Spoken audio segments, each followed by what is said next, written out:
बात करेंगे उन कव्वालियों की जिसमें एक नहीं, दो नहीं, तीन नहीं, बल्कि चार चार सिंगर्स हैं और ये सारे मंझे हुए सिंगर्स हैं।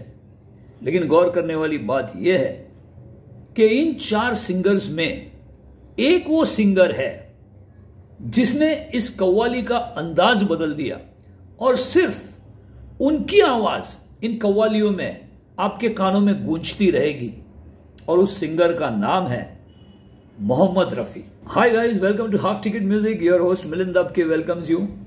एक कव्वाली में चार सिंगर, सारे लेजेंडरी सिंगर। वो पूरी कव्वाली होने के बाद में अगर कोई छाया रहता है तो वो है रफी साहब। शुरुआत करते हैं 1960 की।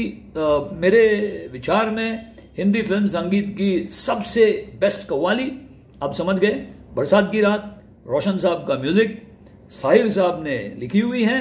अब इसमें मन्नाडे साहब, एस.टी. बातिश जो रोशन साहब के असिस्टेंट भी थे और खुद प्लेबैक सिंगर भी थे, आशा ताई और सुधा मल्होत्रा जी, मतलब ऐसे मंझे हुए सिंगर्स इस कव्वाली की शुरुआत करते हैं। मन्नाडा और किस अंदाज में करते हैं?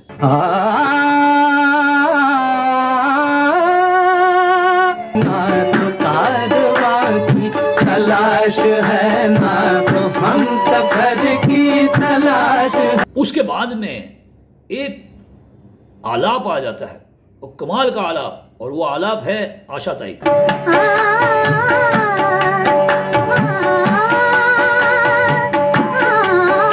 उसके बाद में एक बहुत ही मीठी आवाज, और वो है सुधा मल्होत्रा जी की आवाज।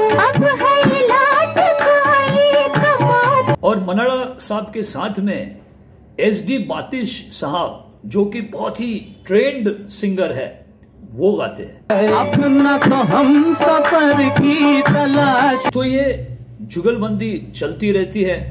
जैसे कव्वाली बढ़ती रहती है, फिर कव्वाली का टेम्पो भी बढ़ जाता है। 12 मिनट की ये कव्वाली है। 5 मिनट और लगभग 50 सेकंड हो चुके हैं और उसके बाद में एक हारमोनियम की धुन बजती है और रफी साहब आलाप लेते हैं।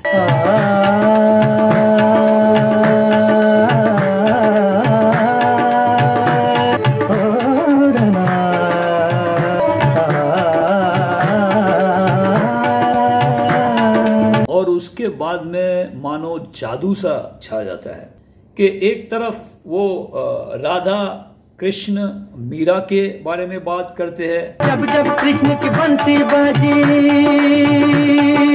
हो, कली राधा सज के दर्शन जल की प्यासी मीरा पी गई विष का प्याला। दूसरे तरफ अल्लाह और रसूल का फरमान इश्क है। अल्लाह और रसूल का फरमान इश्क है, यानी हदीस इश्क है, कुरान इश्क है। और क्लाइमैक्स में रफी साहब इस कव्वाली को जिस ऊंचाई पे लेके चलते हैं, इंतहा यह है कि बंदे को खुदा करता है इश्क। मैं दावे के साथ कह सकता हूं, कोई भी दूसरा सिंगर होता रफी साहब छोड़ के, जो पहले 6 मिनट में जो कमाल मन्नाडा जी ने और आशा ताई ने और सुधा मल्होत्रा जी ने और बातिश साहब ने किया था, उसके सामने खड़ा होना मुश्किल था।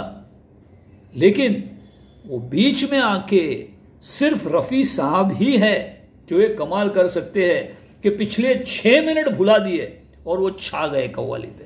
दूसरी कव्वाली लगभग यही कॉम्बिनेशन, रोशन साहब का म्यूजिक साहिर साहब ने लिखी थी और रफी साहब के साथ में मन्नाडा जी थे, आशा ताई थी। सिर्फ सुधा मल्होत्रा जी की जगह पे मीना कपूर जी, जो कि एक बहुत अच्छी सिंगर थी। शुरुआत करते हैं मन्नाडा जी और रफी साहब।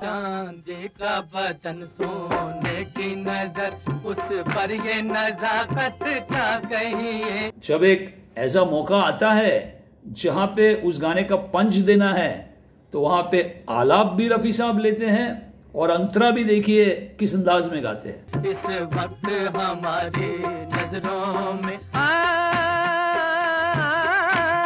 हमसे नजरें जो मिली, तीनों दुनिया से गए, एक तमन्ना के सिवा हर तमन्ना से गए। जुगलबंदी जैसे हो जाती है तो एक तरफ आशा ताई है और एक तरफ फिर रफी साहब है। और देखिए फिर से एक बार क्या रफी साहब ने जादू किया है। शौक हो तो क्या करे कोई, दवाए हिजर दे बीमार को अच्छा करे कोई, देखा करे कोई, मरे हम और तुम पर के तुम पर खून का दावा करे कोई। अगली कवाली है जो 1963 में एक फिल्म आई थी जब से तुम्हें देखा है। उसका म्यूजिक दिया था दत्ताराम जी ने और ये कवाली लिखी हुई थी आनंद बख्शी साहब ने।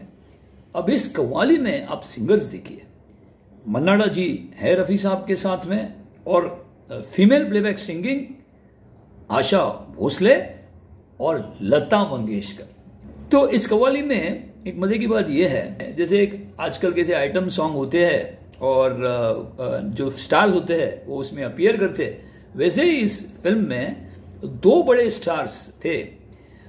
एक थे शम्मी कपूर साहब और दूसरे थे शशि कपूर साहब, जो दोनों कव्वाल दिखाए हुए हैं। अचरज की बात यह है कि शम्मी कपूर साहब के ऊपर प्लेबैक है मन्नाडा जी का और शशि कपूर जो उस टाइम के यंग हीरो थे उनके ऊपर प्लेबैक है रफी साहब का। तुम्हें हुस्न दे के खुदा ने सितमगर बनाया, मैं हुस्न दे के खुदा ने सितमगर बनाया। चलो इस बहाने तुम्हें भी खुदा याद आया जी आया। सितमगर नहीं हो तो रुख से ये पर्दा हटा दो, अपने चेहरे की हमको झलक तो दिखा दो, हुस्न आशिक की नजर के सामने। रफी साहब के आवाज की वो जादू थी, सबसे उच्च कोटि के लता मंगेशकर और Asha Bhosle, female playback singing इसके आगे बढ़ नहीं सकती। तो उनके सामने भी जब भी रफी साहब का अंतरा आता है तो रफी साहब की आवाज में वो मिठास है, कव्वाली गाने का जो हुनर है, जो थ्रो है, हमें सिर्फ रफी साहब की आवाज की वो मिठास याद रहती है। इसके बाद मैं उस कव्वाली का जिक्र करूंगा जो 1976 की फिल्म लैला मजनू में आई थी। अब इस कव्वाली के आपको मैं सिंगर्स बता देता हूं। एक थे शंकर शंभू जी, जो दोनों भाई मंझे हुए कव्वाल थे। दूसरे सिंगर थे अंबर कुमार जी, वो अपने आप में बहुत एस्टैब्लिश सिंगर। और तीसरा नाम मैं आपको लूंगा, वो अपने आप में कव्वाली में एक मकाम रखता है, जो बहुत ही हाई पिच में जाके गाना गा सकते हैं, और उनका नाम था अजीज नाजा साहब। तो इस कव्वाली का कंपोजिशन यूं इस तरह बनाया था कि पहले अंतरे में शंकर और शंभू साहब दुआएं देके जाए और मुरादें लेके जाए। अंबर कुमार जी आ जाते हैं, तू रहमत का फरिश्ता है, तू उजड़े घर बसाए। अजीज नाजा साहब आके उसके पिच को भी बढ़ा देते हैं, उनकी थ्रो कमाल की है, आवाज कमाल की है कव्वाली के लिए, तो एक अलग रंग लेके आते हैं उस कव्वाली में।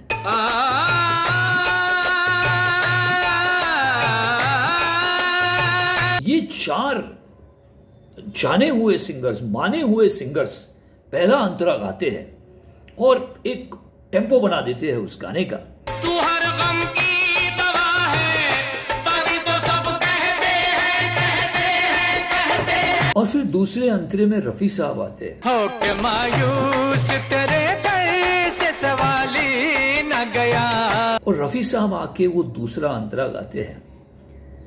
तो यहां पे ये समझ में आता है कि चाहे कितना भी कोई बड़ा कव्वाल सामने क्यों ना हो, एक बार रफी साहब ने जिस गाने को छू लिया फिर वो गाना कोई पकड़ नहीं सकता।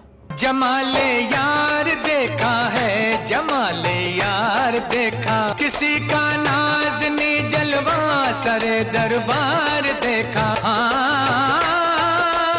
था जो सुनने में आया तुझे वैसा ही पाया है, तो हर बिगड़ी बनाए तो बिछड़ों का मिलाए। इस एपिसोड में मैंने सिर्फ वही कव्वालियां ली है जहां पे 4 सिंगर्स है। 3 सिंगर्स के तो वैसे भी बहुत है। और आप देखेंगे इन चारों सिंगर्स में अगर हमें कुछ याद रहता है तो वो रफ़ी साहब की आवाज़ याद रहती है। एक गुजारिश है कि अगर ये आपको पसंद आता है तो इसको आपके सोशल मीडिया पे शेयर कीजिए और चैनल को सब्सक्राइब कीजिए।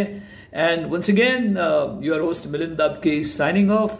Thank you very much for watching the episode and take care.